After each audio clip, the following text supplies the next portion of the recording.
وهو الحكيم الخبير.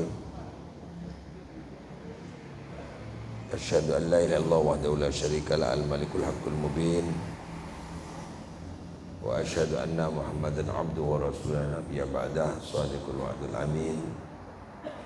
اللهم صل وسلم على سيدنا محمد وعلى آله وصحبه أجمعين.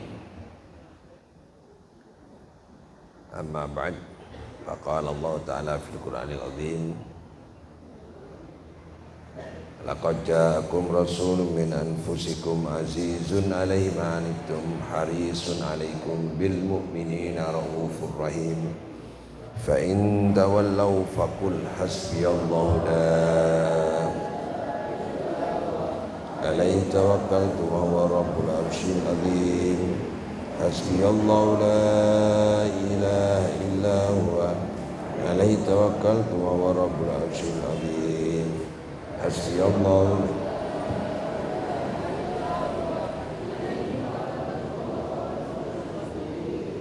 حسبي الله لا إله إلا هو عليه توكلت وهو رب العرش العظيم حسبي الله لا إله إلا هو حسبي الله لا إله إلا هو حسبي الله لا إله إلا هو. Baik, para jamaah yang rahmati Allah, walaupun gak kompak banget wali santrinya, gak apa-apa. Yang penting ngaji itu gak harus banyak.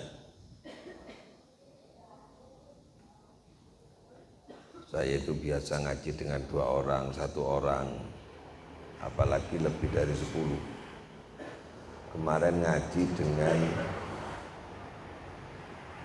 diundang jauh-jauh dari sini ke Kalibaru, yang hadir cuma 7 orang. Tapi saya tetap ngaji aja, karena dapat 1 dari 100 itu sudah luar biasa. Kanjeng Nabi itu sekian tahun lamanya di Mekah hanya dapat 100.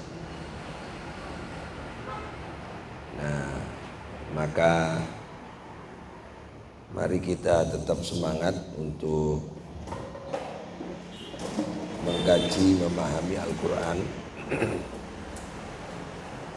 Pagi hari ini saya ingin mengkaji tentang surat At-Tur ayat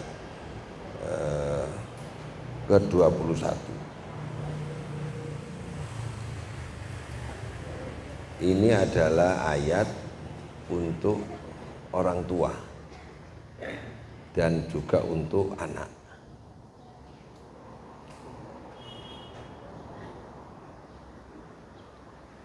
Jadi kedudukan anak dalam keluarga itu tidak hanya mewarisi harta, tidak hanya meneruskan genetik DNA. Ada yang lebih penting adalah yang tidak mesti diwariskan. Kalau harta pasti diwariskan, hukumnya tetap, nggak berubah karena ikatan darah.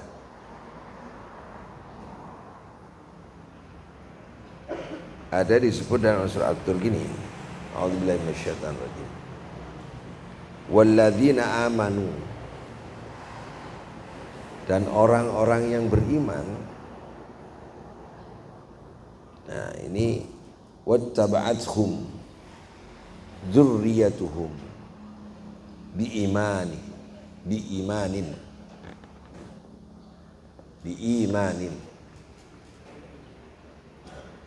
walladzina amanu, orang-orang yang beriman itu wattaba'athum. Ciri-cirinya kalau punya anak, dzurriyyatuhum biimanin.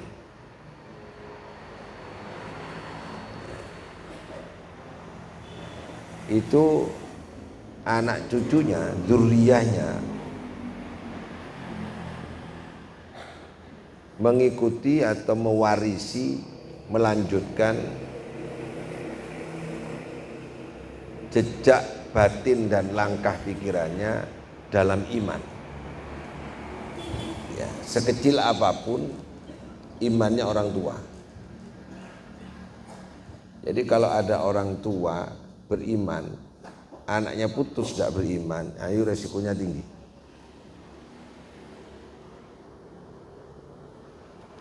Orang yang beriman dalam Al-Quran disebutkan itu punya keturunan, yang keturunannya itu harusnya beriman.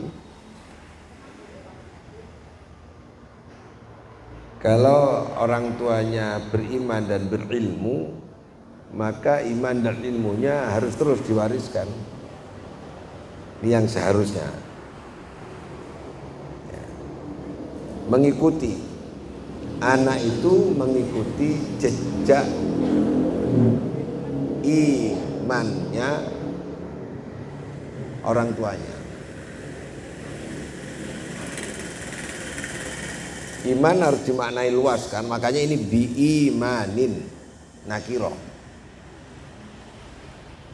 Bisa kadarnya tipis, bisa sedang, bisa tebal,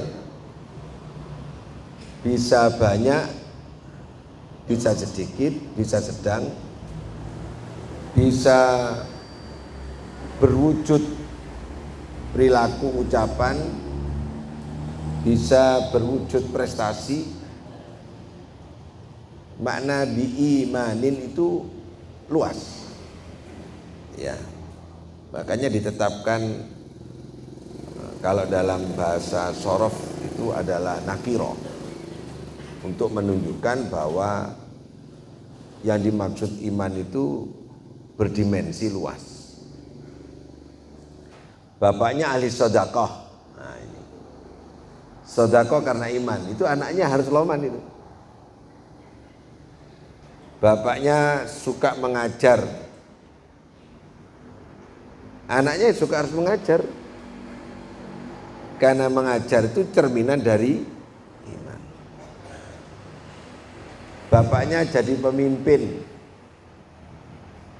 karena pemimpin itu cerminan dari iman. Doa kita, Rabbana hablana min azwajina wa dzurriyyatina qurrata a'yun waj'alna lil muttaqina imama. Kita minta menjadi imam bagi orang-orang muttaqin.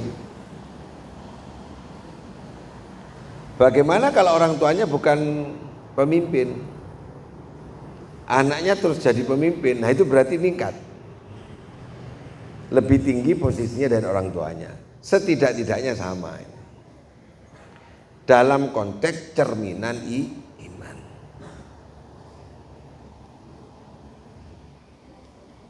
Jadi jangan hanya mewarisi harta,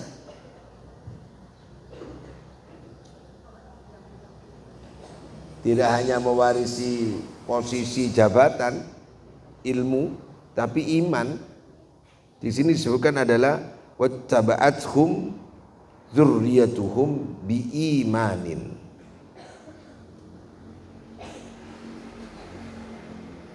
Kalau anak itu berhasil dididik orang tuanya, mengikuti jejak orang tuanya, setidak-tidaknya mengikuti keinginan orang tuanya untuk beriman kepada Allah. Ini janji Allah ini. Alhaqna bihim dzurriyyatahum. Maka Allah nanti akan mempertemukan, Allah akan menyambungkan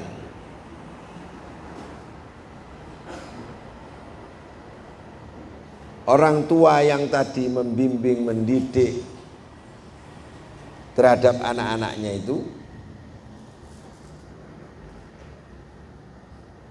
ketemu dengan anaknya tidak hanya di dunia tapi di akhirat. Kalau tidak, jangankan di akhirat, di dunia aja banyak orang tua terputus dengan anaknya. Ada yang nggak nyapa kok, ada yang sewang-sewangan. Sekarang ini sudah mulai ada fenomena anak membunuh orang tua kok, udah ada kok. Nah ini dimensinya juga luas, khususnya perjumpaan nanti di akhirat. Nah. Jadi anak yang mungkin terlihat terpisah, mulai kecil ibu menondokkan anaknya SMP, nggak kumpul, Ramadan nggak pulang, mungkin nanti. Terus kemudian sampai 6 tahun, setelah itu kuliah, setelah kuliah pulang jadi sarjana, setelah jadi sarjana nikah, setelah nikah ikut suaminya, gak ketemu lagi. Jangan khawatir, selama anak itu mengikuti jejak orang tuanya dalam keimanan, alhaqna bihim dzurriyyatahum, Allah akan mempertemukan nanti, menghubungkan nanti, mengkoneksikan nanti di akhirat. Perjumpaan di dunia ini kan sebentar loh. Nih, ibu ketemu orang tua kita, ketemu orang tua kita ini berapa tahun coba? Saya ketemu dengan abah saya meninggal, saya usia 47, 42, berarti 42 tahun. Umi saya meninggal, saya usia 49, berarti 49 tahun. Usia 49 tahun. Mulai kecil ketemu orang tua hanya 49 tahun. Setelah itu meninggal dunia. Jadi perjumpaan kita singkat di dunia ini. Coba ibu rasakan, dihitung sendiri-sendiri. Ibu berjumpa dengan bapak ibu dulu yang sudah meninggal ya, itu berapa tahun? Sudah meninggal dunia. Terus berapa tahun kalau gitu perjumpaan ibu dengan orang tua, mulai kecil dimomong sampai meninggalnya? 45 tahun, sebentar. Padahal nanti janji Allah akan berjumpa nanti di akhirat selamanya. Nah, selamanya. Nah, tali penghubungnya itu biimanin, iman.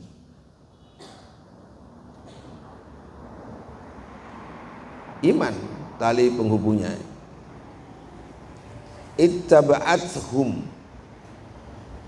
mengikuti ya. Jejak orang tua itu diikuti dalam keimanan ya. Bukan dalam profesimu, dalam keimanan. Segi keyakinannya kepada Allah tebal tipisnya diikuti. Jadi begini, misalnya orang tuanya petani nih, imannya bagus, anaknya jadi Kapolres, nggak jadi petani, tapi Kapolres yang beriman. Nah ini yang dimaksud, yang diikuti jejak imannya, bukan profesinya. Bapaknya jadi Kapolres umpamanya, punya iman yang kuat. Ternyata anaknya nggak jadi polisi, nggak jadi tentara, jadi dosen. Dosen yang beriman. Kuncinya beriman, melekatnya iman kuncinya. Bapak, ibu nggak punya harta, nggak kaya, tapi punya iman.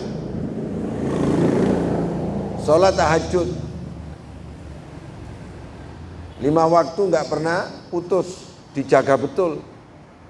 Sedekah, perhatian sama keluarga. Ternyata anaknya jadi orang kaya raya, konglomerat yang beriman gitu. Kalau ini dapat atau dibalik, orang tuanya kaya banget, ternyata anaknya miskin. nggak sekaya orang tuanya, nggak sejaya orang tuanya, tapi imannya melekat pada anak yang nggak kaya itu. Nah ini tetap disebut ittaba'athum dzurriyyatuhum biimanin, mengikuti jejak langkah orang tua. Jadi ukurannya bukan status, ukurannya bukan profesi, ukurannya bukan keberuntungan dari kacamata zahir, tapi adalah keimanan. Ini bekal hakiki bagi orang tua kepada anak. Dan yang dapat untung orang tua ini, Bu. Orang tuanya menderita kesulitan ekonomi, sampai bahasa Jawa ini sirah digawe sikil, sikil dadi sirah. Tapi orang tuanya kokoh, tetap tidak meninggalkan keimanannya. Lalu anaknya ternyata jadi orang sukses. Penderitaan itu nanti ketebus dengan reuni di akhirat, yaitu di surganya Allah Subhanahu wa Ta'ala. Nah, jadi detail di Al-Quran itu bagaimana posisi orang tua tanggung jawab kepada anak.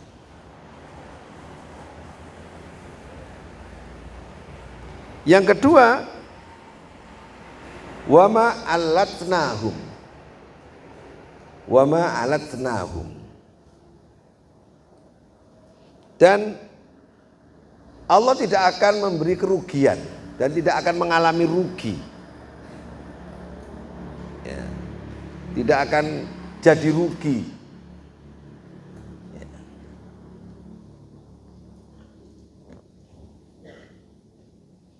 Orang yang menyiapkan anaknya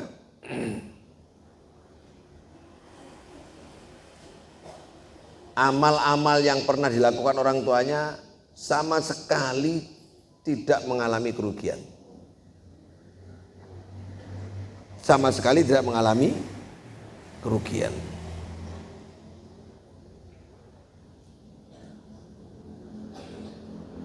Kenapa menggunakan kata tidak mengalami kerugian? Sekecil apapun jasa amal ibu memperhatikan anak,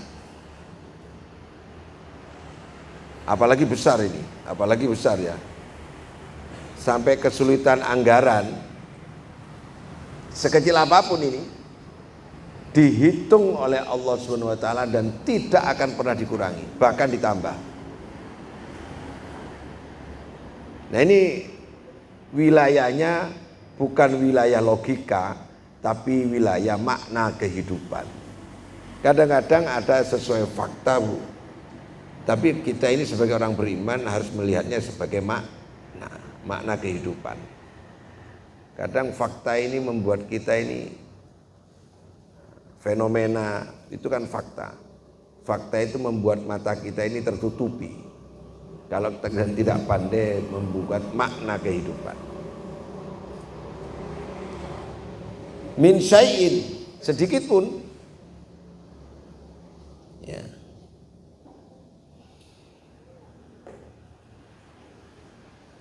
Min amalihim min syai'in. Jadi dari amalnya orang tuanya sedikit pun tidak akan dikurangi, pasti diganjar oleh Allah Subhanahu wa Ta'ala.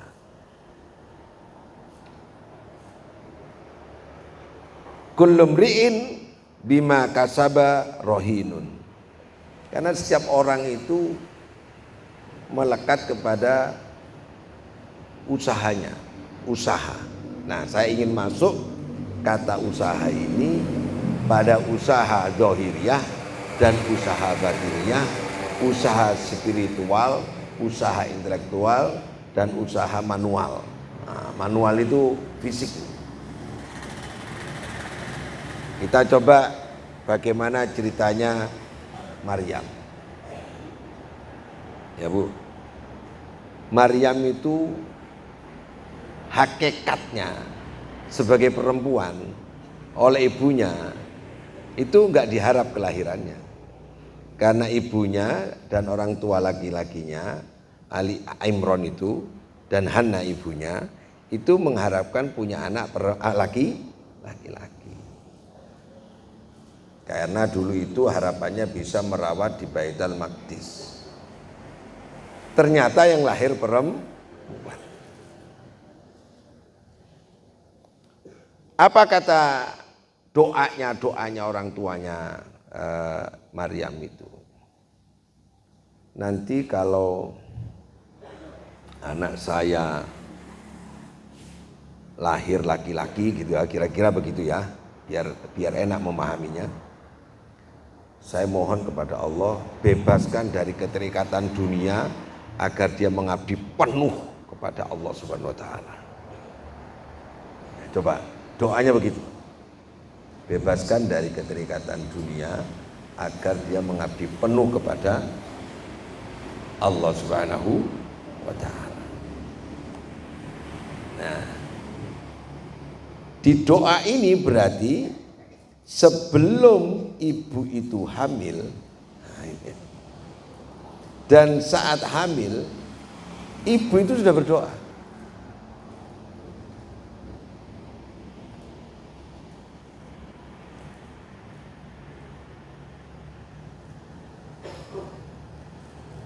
Berdoanya kata kuncinya muharraron, dibebaskan ya, dan minta dikabulkan doanya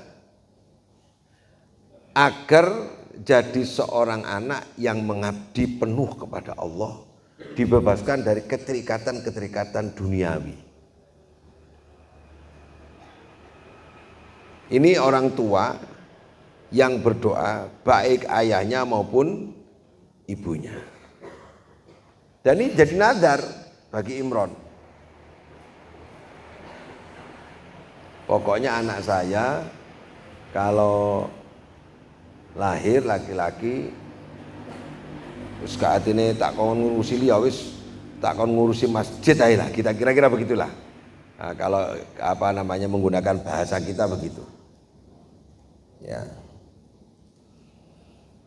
Nah, dari situ kemudian doa ini ternyata menembus generasi. Berdoa untuk anaknya, ternyata tidak anak yang dapat sampai ke cucunya Nabi Isa. Yang lahir ternyata perempuan.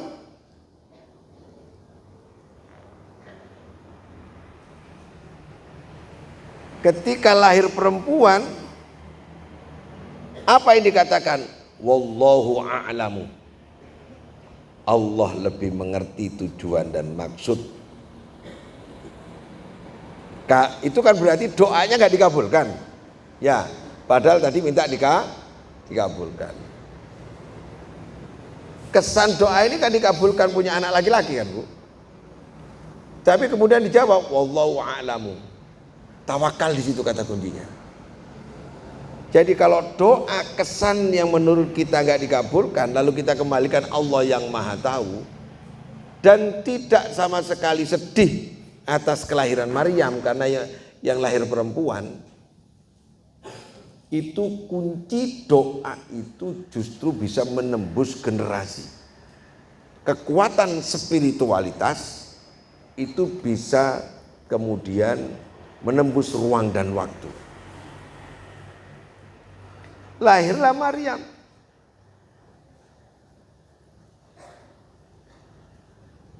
Perempuan yang nggak diharapkan. Nah, ini perempuan.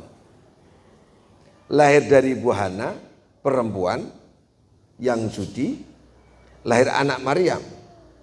Makanya suratnya namanya Ali Imran, keluarga Imran. Bapaknya, ibunya, anaknya, cucunya. Imran, Hana, Maryam, Isa. Maka nama surat itu disebut Ali Imran, keluarga. Kalau begitu, keluarga yang sukses itu adalah kakeknya, anaknya, cucunya, semua mewarisi kekuatan spiritual keimanan.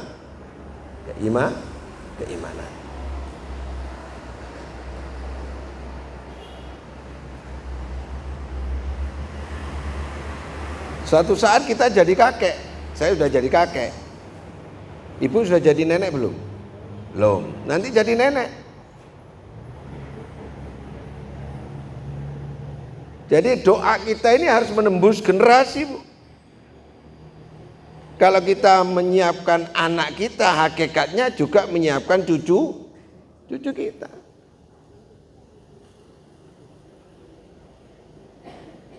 Nah ini apa, Ali Imran ini, keluarga Imran ini. Bapaknya, ibunya. Doanya ingin punya anak laki-laki, nadarnya ingin mengabdi, dibebaskan dari urusan-urusan pekerjaan lain, full urusan ibadah. Ternyata yang dilahirkan perempuan. Saat lahir perempuan itu tidak ada, dek itu tidak ada, kaget tidak ada. Oh ya, wallahu a'lamu, Allah lebih tahu.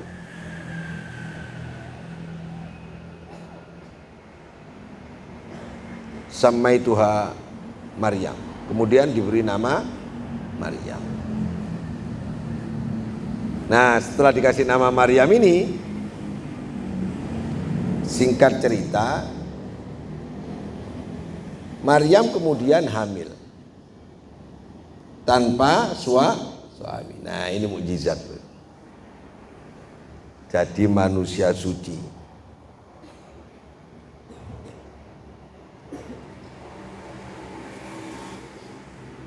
Maryam jadi manusia yang suci. Ini kata kunci ini, terus masuk kepada ibu-ibu ini, dalilnya ibu-ibu ini. Maryam itu mengeluh karena sewakit, singkat cerita aja, sewakit mau melahirkan. Nah, sama orang lain, ya apa itu? Kok nggak punya suami kok bisa hamil? Akhirnya Maryam itu sampai bersembunyi di perkebunan kurma. Dan kemudian malaikat Jibril mengatakan bahwa di dekat perkebunan kurma itu, kamu di bawahmu itu ada hal yang rahasia, mukjizat dari Allah, sariyan.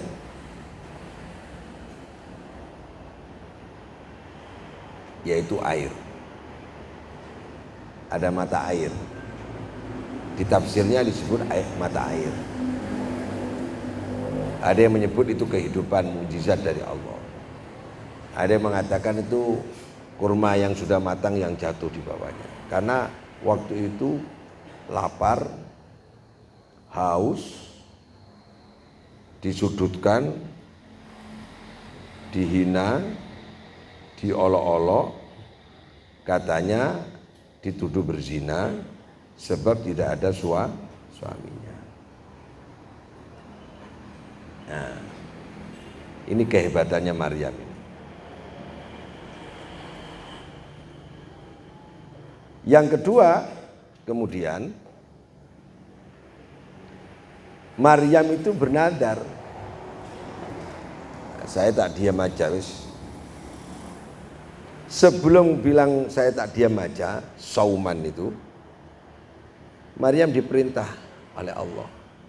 Dalam keadaan letih, tenaga sudah nggak ada. Ibu bayangkan kalau ibu pernah hamil nih, dalam keadaan letih, ya, sudah tidak kuat apa-apa, sudah melahirkan atau dalam keadaan hamil besar, makanan tidak ada, minuman tidak ada. Nah, di sini Maryam itu disuruh goyang atau bahasa Jawa ini apa gitu? Band with bonnya jatuh itu apa? Jurak-gurak. Ya gitu. Ya digoyang-goyang lah ya. goyang. Huzzi ilaiki bikhid'in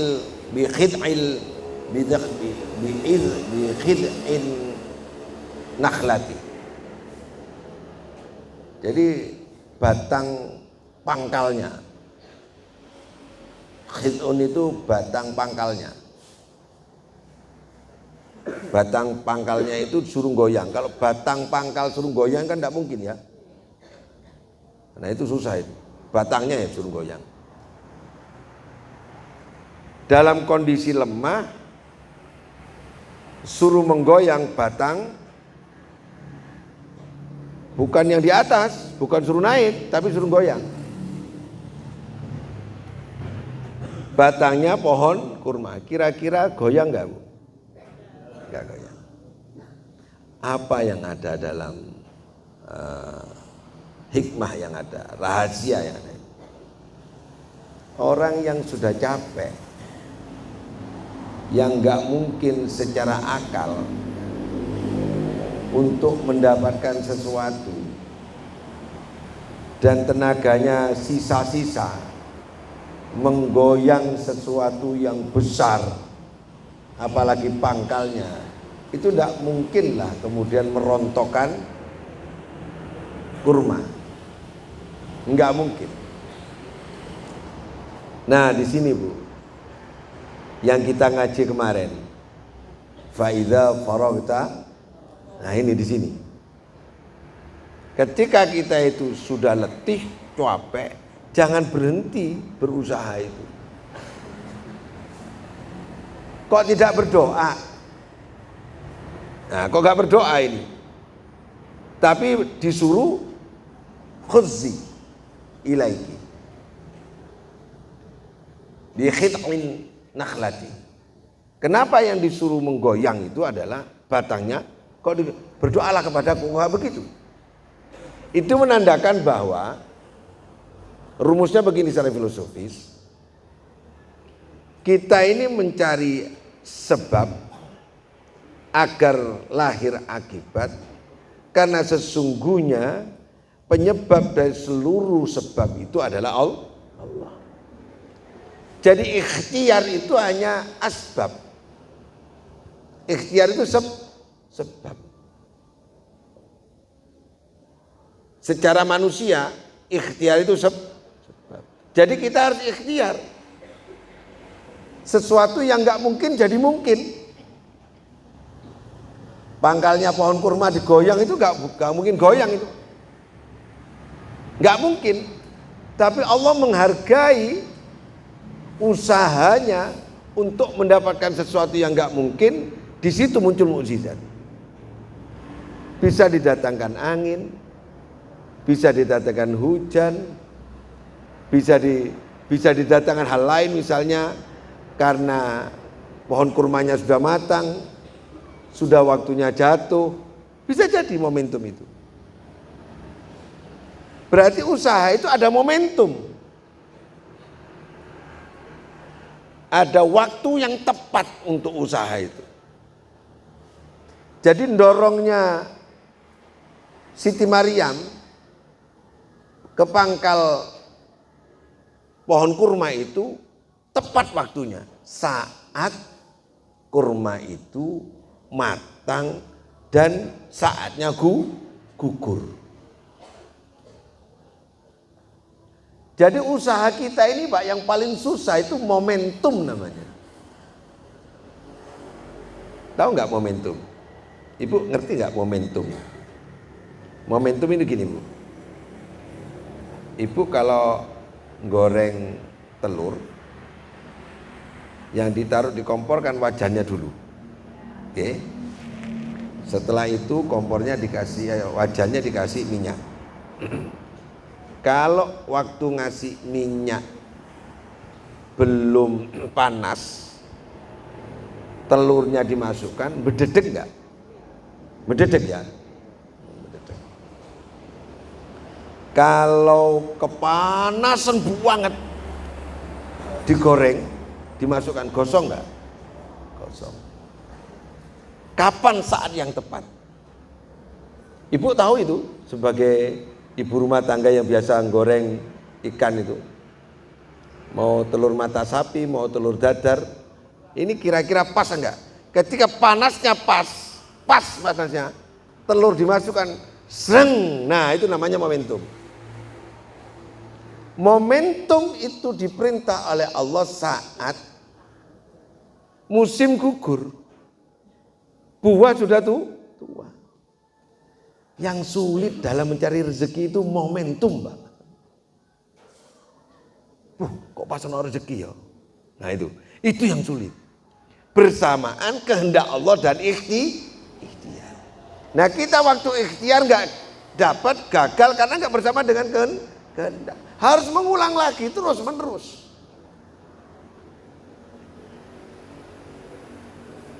Ada 2 poin sudah, Pak.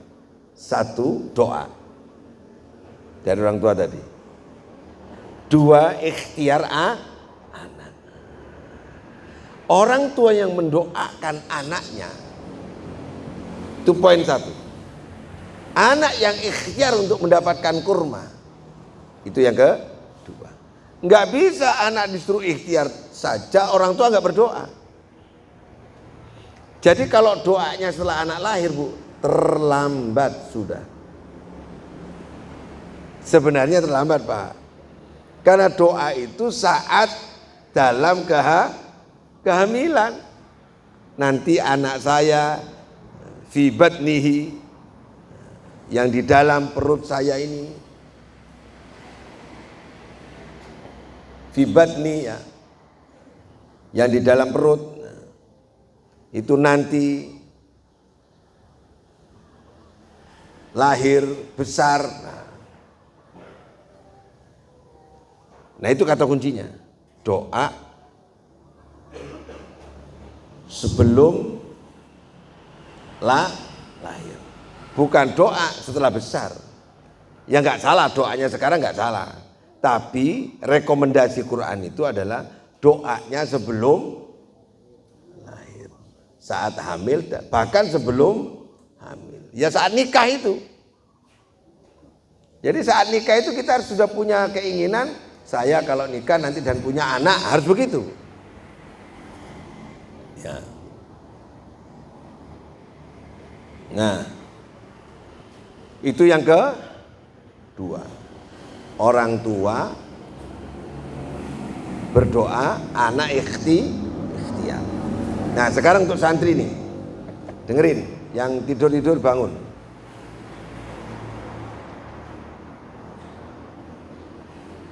Tadi ngajinya orang tua, sekarang anak.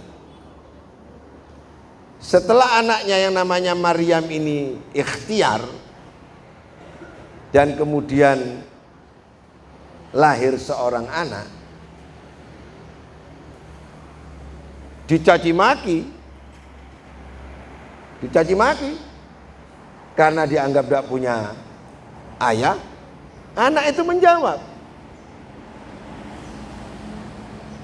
Nabi Isa yang jawab. Masih di gendongan itu Nabi Isa sudah menjawab ya. Saya adalah utusan Allah Subhanahu wa taala. Oh, ya apa itu, luar biasa itu. Ya. Kalau anak yang patuh sama orang tua, hasil dari doanya orang tua yang ikhtiar keras mengaji seperti kamu santri semuanya ini, itu nanti berbuah manis. Kalau ini diibaratkan begitu, kalau tadi buahnya dari Maryam itu anak Nabi Isa, kali ke santri, lahirlah ilmu yang manfaat. Belum sampai dewasa sudah diundang jadi khatib. Belum dewasa sudah disuruh ngimami di musola-musola dan masjid-masjid untuk tarawih. Apa enggak buah ini? Buah enggak ini? Nah, mbahnya seneng enggak? Mbahnya seneng enggak ini? Nah, ini. Orang tuanya senang enggak? Senang. Kuncinya ada doa orang tua. Yang kedua ikhtiar anaknya. Lahirlah kemudian Nabi Isa.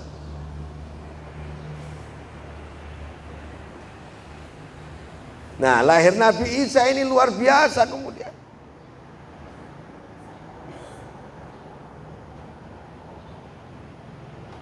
Punya mukjizat yang luar biasa.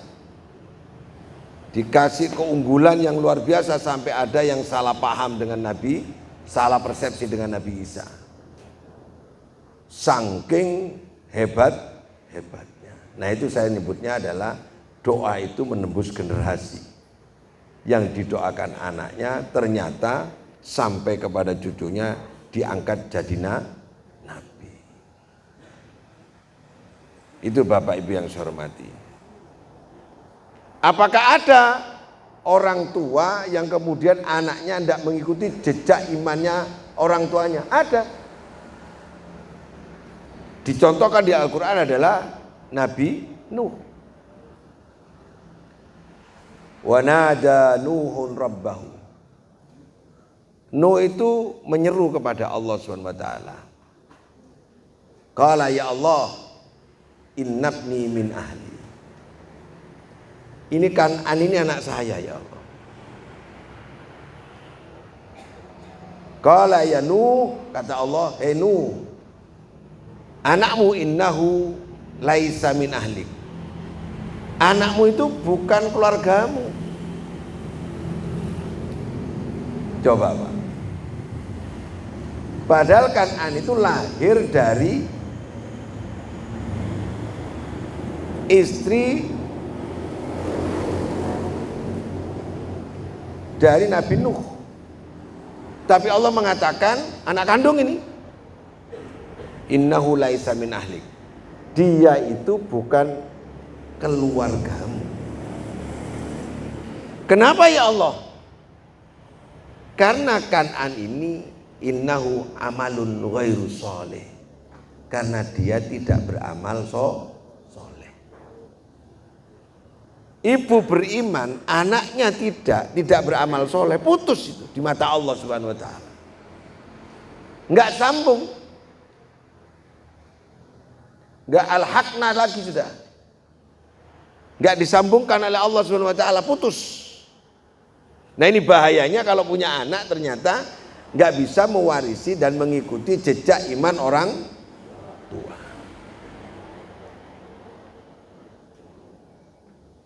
Maka sangu akhirat kita, ibu-ibu, sangu akhirat kita ini adalah selain harta yang kita sedekahkan, selain sholat dan ibadah kita, itu adalah amanah anak ini. Karena besok yang bisa ngirimi keselamatan berupa pahala rezeki di akhirat 3 cuman. 1, sedekatin jariyah. Iya, harta. Kalau nggak punya harta, apa yang mau dikirimkan? Kalau nggak punya sedekatin jariyah, uang hidupnya misalnya nggak punya duit, nggak punya apa-apa. Jangankan yang mau dikasihkan orang, yang dibuat kebutuhan sehari-hari nggak ada misalnya. Yang kedua, ilmin yuntafa'u bi, ilmu yang bermanfaat. Kalau ilmu nggak punya, wah ini sudah nggak punya apa-apa, nggak punya ilmu. Ya yang terakhir senjata ampuh ini, awwaladin sholihin yad'una, punya anak yang andalan ini. Apalagi punya 3-tiganya, sudah kaya, punya ilmu, punya anak soleh, luar biasa ini sudah. Seandainya ada keluarga miskin sekali, terus bodoh sudah tidak bisa apa-apa, punya anak soleh, beriman, sujud kepada Allah, selamat itu. Kalau nggak punya 3-tiganya, aduh ini sudah tidak punya uang, tidak punya harta, tidak punya ilmu, tidak punya anak soleh. Waduh, sudah cepat berangkat aja Bu, sudah. Iya kan? Nah ini Bu. Kata kuncinya yang pertama adalah doa. Jangan main-main dengan doa. Yang kedua ikhtiar. Nah, ikhtiar. Nah, ini penting, ikhtiar ini. Usaha. Kalau itu dapat, apa kelanjutan ayatnya itu? Wa kuli wasrobi. Ya. Makanlah dan minumlah.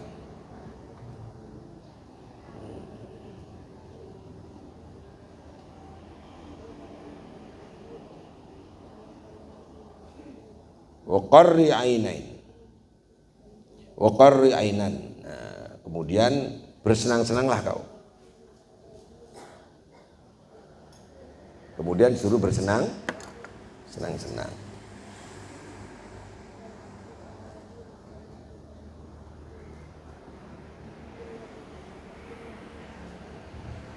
Baru senang. Ada ikhtiar soalnya. Ada usaha di situ.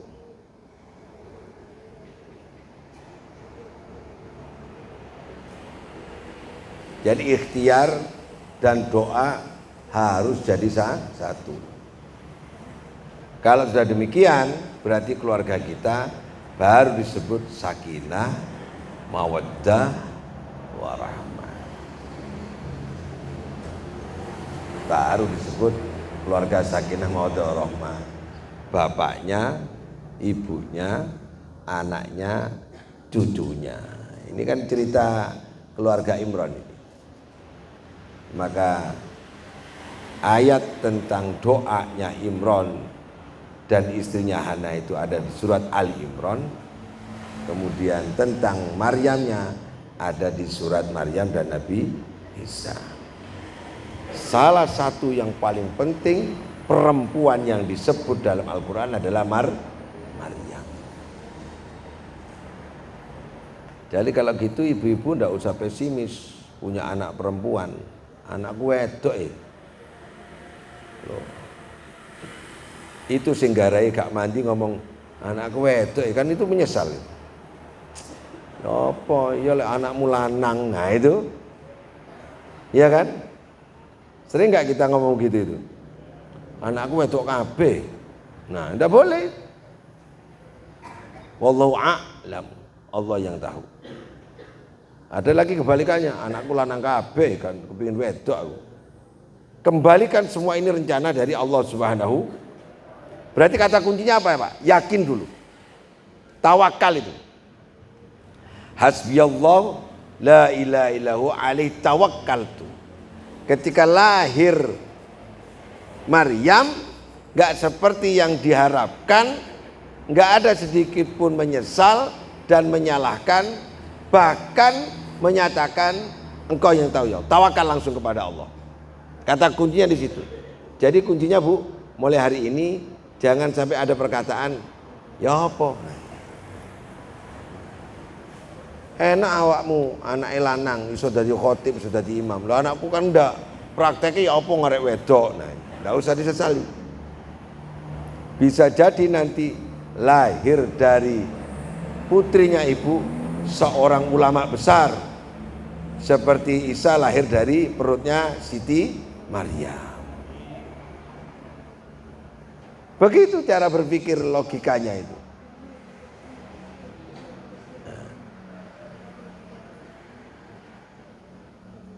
Jadi kata kuncinya adalah ya yakin. Yang kedua doa. Yang ketiga ikhtiar, usaha. Jadi santri nggak bisa nggak usaha.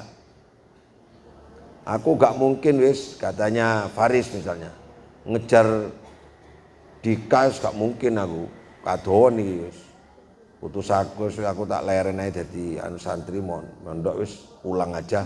Nggak boleh. Seharusnya Maryam itu bantah, suruh dorong, suruh ngorek pohon kurma tadi. Nggak mungkin ya malaikat Jibril, ya apa tangan saya perempuan, apalagi saya dalam kondisi lemah. Nggak mungkin lah, harusnya begitu. Ternyata tidak. Nah, jadi harus ikhtiar. Paham ini para santri semua. Ini ngajinya pelan-pelan karena banyak poin di sini. Banyak poin. Tak ulangi lagi, yang pertama adalah ya yakin dengan tawakal, mengembalikan segala sesuatu itu kepada Allah Subhanahu wa taala. Yang kedua doa. Nabi Muhammad lahir itu kalau dilihat di Quran didoakan oleh Nabi Ibrahim. Rabbana wab'ats fihim rasulan minhum, itu doanya Nabi Ibrahim. Selisihnya berapa ribu tahun itu antara Nabi Ibrahim ke Nabi Muhammad? 6.000. Baru kemudian lahir Nabi Muhammad. Jaraknya jauh. Doanya nembus, bukan cucu, bukan cicit, ke bawah itu. Jadi doa itu jangan ditunggu doa sekarang terus diwujudkan sekarang, Pak. Nomor 2 doa ya. Nomor 1 yakin semua ketentuan, tawakal kepada Allah. Semua ini ketentuan dari Allah SWT. Kemudian kita berdoa, kalau nggak sama dengan keinginan kita, yang lahir doanya itu adalah yang dikabulkan nggak sesuai, yang diminta anak laki-laki, yang lahir perempuan, kita harus tawakal. Kemudian dijaga dan dirawat dengan baik, dengan kesuciannya, dijaga dengan baik. Kemudian Maryam ikhtiar. Kan ujiannya berat, hamil tanpa suami itu kan berat pol itu. Bagi Siti Maryam kan berat pol, diolok-olok, dianggap pezina dan seterusnya. Tapi tetap ikhtiar. Yang terakhir, sauman. Ini yang menjadi doa terakhir, akhirnya Siti Maryam itu sauman. Ini nadartu lirrahmani sauman. Jadi kemudian sauman itu adalah tidak bicara dengan manusia, diam. Poin ketiga. Jadi 1 doa, 2 ikhtiar, 3 diam. Sauman itu maknanya diam. Kalau siam, ya, kutiba alaikumus siam, menahan lapar. Kalau saum, menahan perbuatan lisan, sikap, pikiran, getaran hati yang cenderung menyimpang. Nah itu nggak diucapkan, nggak dipikirkan, nggak dirasakan, nggak dilakukan. Itu namanya sauman. Kalau kalian jenengan niat nawaitu sauma apa siama? Ayo ayo. Nawaitu sauma godin apa siama godin? Kalau begitu yang ditahan apa saja? Mulut, mikir, hati, perbuatan, termasuk kalau jenengan niatnya begini, nawaitu siyama godin, yang penting gak pilih yang mana? Siaman apa sauman?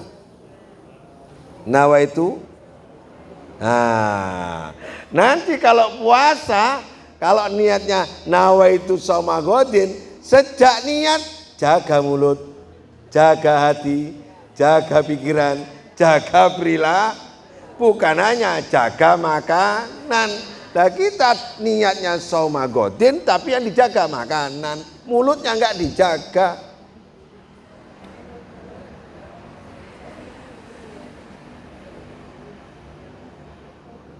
Ini Maryam ini, Siti Maryam. Itu ucapan Siti Maryam, kata sauman itu. Kalau ayat tentang siam begini, kutiba alaikumus siam. Nah, ya ayyuhalladzina amanu kutiba alaikumus siam kama kutiba alal ladzina min qablikum la'allakum siam. Wah, lah niatnya jenengan saum. Berarti kalau saum berarti juga jaga buktinya Maryam akhirnya disuruh makan dan disuruh minum. Tapi dia juga, coba ayatnya ini. Kuli, nah ini coba. Ini Bu. Wakuli, makan. Washrabi, minum.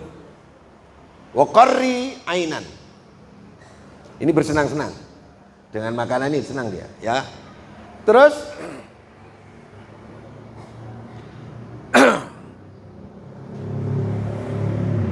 jika kau melihat seseorang, fakuli, nah katakan, inni nadartu, saya bernazar, lirahmani kepada Allah, sauman. Nah, sauman. Apa sauman coba? Sauman di Syam. Ini puasa. Puasa bicara. Awas kalau nawa itu sauma godin berarti dijaga lisannya. Biar sampean nggak salah, nawa itu siyama godin. Ayo sauma godin apa siyama godin? Milih yang mana? Nah, kalau pilih siyam berarti itu pelaku yang akan salah lisannya itu. Kemarin belum tahu. Loh, sekarang tetap dirubah apa tetap? Oh, kalau dirubah berarti gak siap menahan mulut dan menahan pikiran, menahan hati ini. Jangan dirubah. Yang dirubah adalah pemahaman.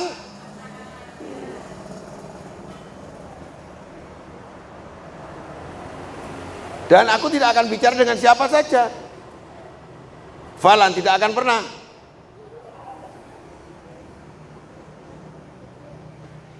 Ukallima al-yauma insiya. Kapanpun dengan siapapun. Gak ngomong, maksudnya kualitas. Gak ngomong secara kuantitas, gak ngeluarkan kata-kata. Gak ngomong secara kualitas, kecuali yang bernilai. Bukan puasa terus gak ngomong, ibu salah ini tadi.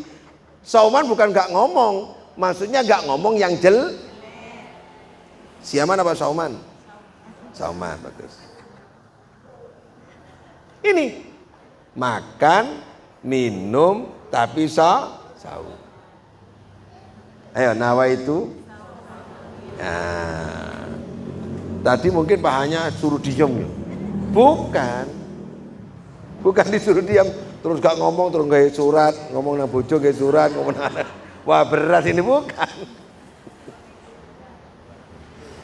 Ini rahasianya, Bu. Siti Maryam punya dua rahasia yang hebat. Yang satu dari orang tuanya, lahir karena doa orang tua, ya. Yang dari Maryam dua, ikhtiar dan puasa. Makanya la'allakum puasa mengantarkan kita kepada ketakwaan karena sauman. Nah ini siaman yang ini siam ini. Nah yang ini siam. Nah yang ini siam. Yang ini siam. Yang ini siaman. Nah kalau yang ini sauman. Pilih mana? Coba lihat Al-Qur'annya, kutiba alaikumusiyam. Al-Baqarah ayat 80.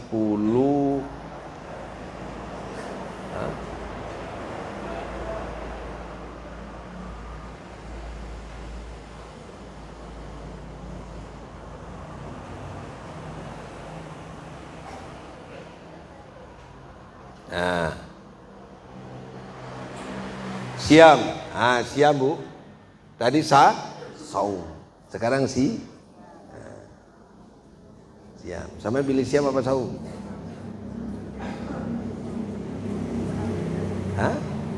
Pilih apa? Sauman. Kalau saum lengkap,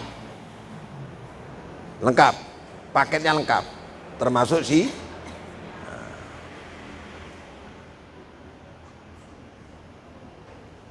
Kalau begitu, kalau ngomong jelek, Batal nggak kira-kira kalau sauman? Batal. Misalnya waktu puasa terus menghujat orang, menghasut orang, batal nggak? Batal. Pilih yang siam apa saum? Saum, ya bagus.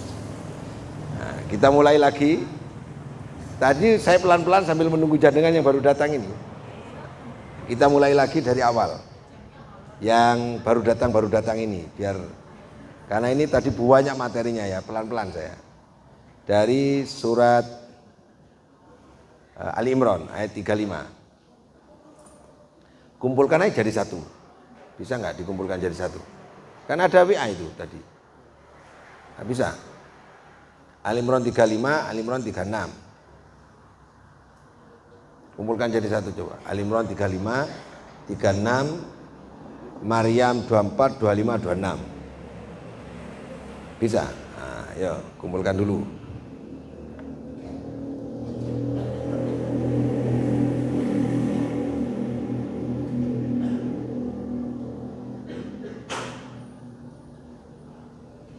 Ini ngajinya tentang perempuan dan keluarga.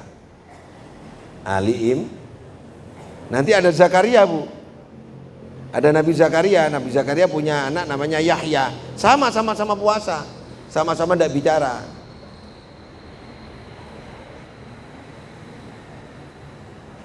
Nanti minggu yang akan datang. Minggu yang akan datang sudah puasa belum? Sudah. Oh ini terakhir berarti ya? Nah, kalau terakhir agak serius sedikit. Siam sama saum. Nawa itu saum al-ghadin.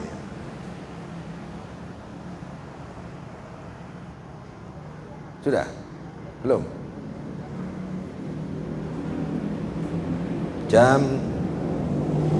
Masih jam 7 ini.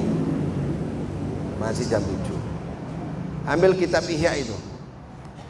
Siapa yang biasa ngaji siang? Ihya siang siapa? Siapa? Damar.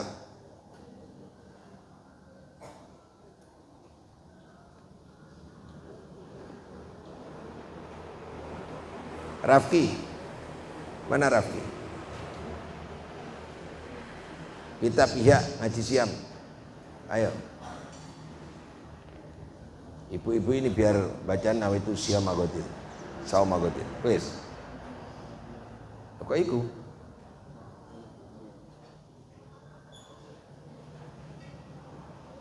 Dua satu.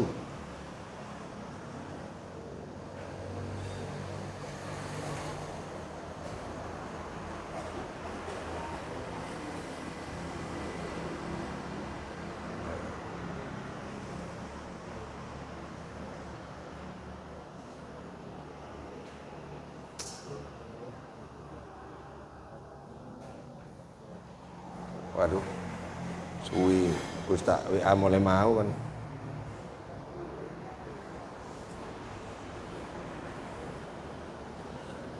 Ya.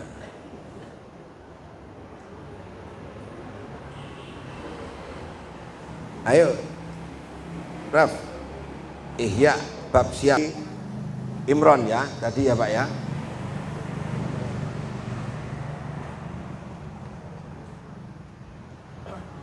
Nah ini idqalatil imra'atu Imrona Rabbi inni nadartu laka ma fi batni muharraron, ma fi batni, anak yang dalam kandunganku, muharraron, dibebaskan, fataqabbal minni. Jadi siapa? Hana itu Hana istrinya Imron. Ini Hana. Hana istrinya Imron. Rabbi ini nazartu, saya bernazar kepadamu ya Allah. Bernazar kepadamu ya Allah. Anak yang ada dalam kandunganku. Nah, ya itu. Apa yang ada dalam kandunganku apa? Nah ini kalau di sini apa yang ada dalam kandunganku. Nah. Muharraron fataqabbal minni. Jadi aku bebaskan murni, ya murni untukmu lah gitu kira-kira. Murni untukmu, harus aku bebaskan. Maka kabulkan permintaanku ini. Innaka antas samiul alim. Kata kuncinya adalah doa. Doa tapi nazar sekaligus. Nazar itu ucapan atau niat atau usaha atau keinginan yang harus dilaksanakan. Ya, nazar. Ini istrinya atau ibu. Yang doa siapa kalau gitu, Bu? Yang doa siapa? Ibu ya. Ibu yang harus berdoa tahajud, sujud tiap malam itu ibu. Setelah itu, nah ini. Falamma wadu'atha qalat rabbi inni wada'tuha uthna. Ternyata anak yang lahir itu perempuan, ya Allah. Wallahu a'lamu. Nah, ini kata kunci, wallahu a'lamu. Bima wadu'at walaysa dzikra walaysa dzakara kal unta, laki-laki ya, bukan perempuan, tidak sama dengan perempuan soalnya ya. Wa inni samaituha Maryam, kemudian saya kasih nama Maryam.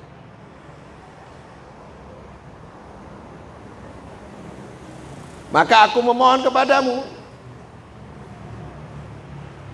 wa dzurriyyataha. Nah ini, Bu.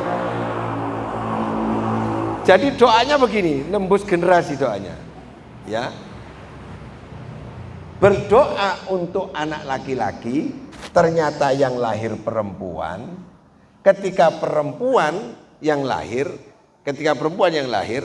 beliau tawakal dengan wallahu a'lamu dan kemudian memberi namanya Maryam dan kemudian meminta kepada Allah, aku berlindung kepadamu ya Allah, tidak hanya Maryam tapi dzurriyyataha, termasuk anaknya Maryam, cucunya. Jadi doa jenengan kepada anak dan kepada cucunya didoakan walaupun belum punya cucu. Kan belum Isa belum lahir ini. Sampai ke cicit-cicitnya ini, doa berarti ya Allah turunanku semua. Tahu nggak doanya? Doa kepada cucu-cucu tahu nggak Ibu? Nah, nanti tak kasih tahu. Doa sampai ke anak cucu ya. Nah ini dua ini, penting ini. Dua ayat ini. Nanti dibaca sendiri ya Bu. Ali Imran ayat 35 dan 36. Kemudian setelah Maryam itu lahir dan sudah dikasih nama Maryam dan kemudian meminta kepada Allah Subhanahu wa taala ya, dan minta perlindungan untuk anak cucunya, minta perlindungan minasyaitonir rajim,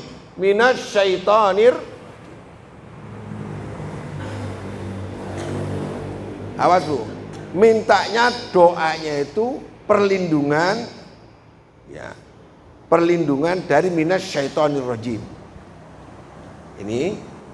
Iki sudah digedekan enggak? U'idzuha, enggak usah ya, enggak apa-apa ya. Jelas ya suara saya.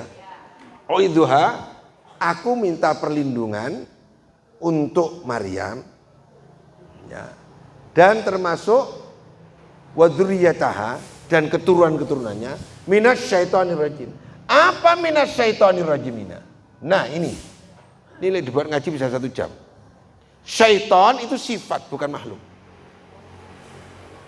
Bisa jin, bisa yang enggak tampak namanya jin yang goda. Sayatinal insi wal jins. Setan itu bisa dari jin dan bisa dari setan yang enggak tampak namanya jin. Kok moro-moro aku ngelakoni ngene digoda jin. Kamu kenapa kok sampai minum? Diajak temanku. Nah, itu setannya sama itu. Nah, itu. Berarti kita bisa jadi setan enggak?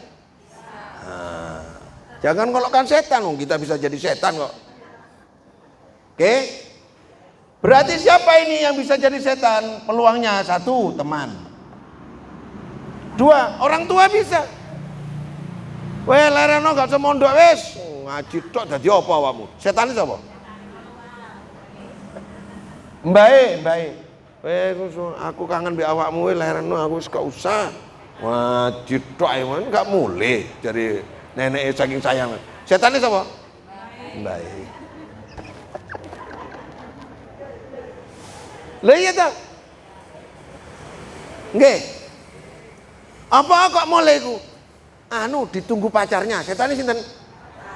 Pacare.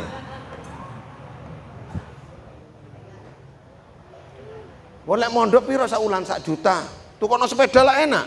Setane sapa? Sepeda. Niki lho, Bu. Jadi setan itu sifat ya Pak ya. Setan itu sifat. Kita berdoa harus konsisten. Kita doanya kan minasyaitonir.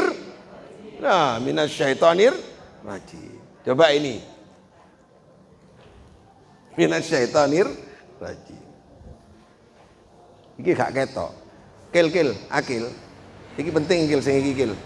Sing iki tak ulang-ulang kil. Coba ikil sing ayat iki gedhekno nang kene iki. Rodok miring kil. Khusus 36 iki.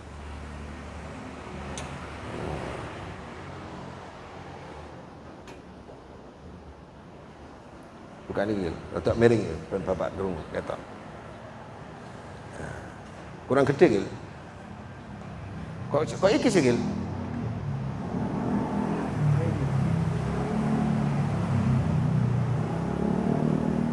Loh, kok iki ta Gil? Sing ana setan lho, setan lho Gil. Ini loh, nah ini, ya.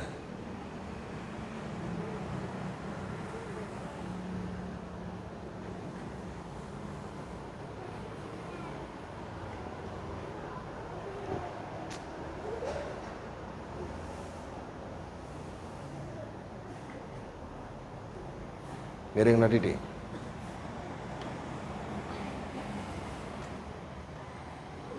Munduran Didi. Munduran gitu. Loh, aja. Wes bener. Loh, kok malah dikunci. Astagfirullahaladzim. Kok dikunci sih?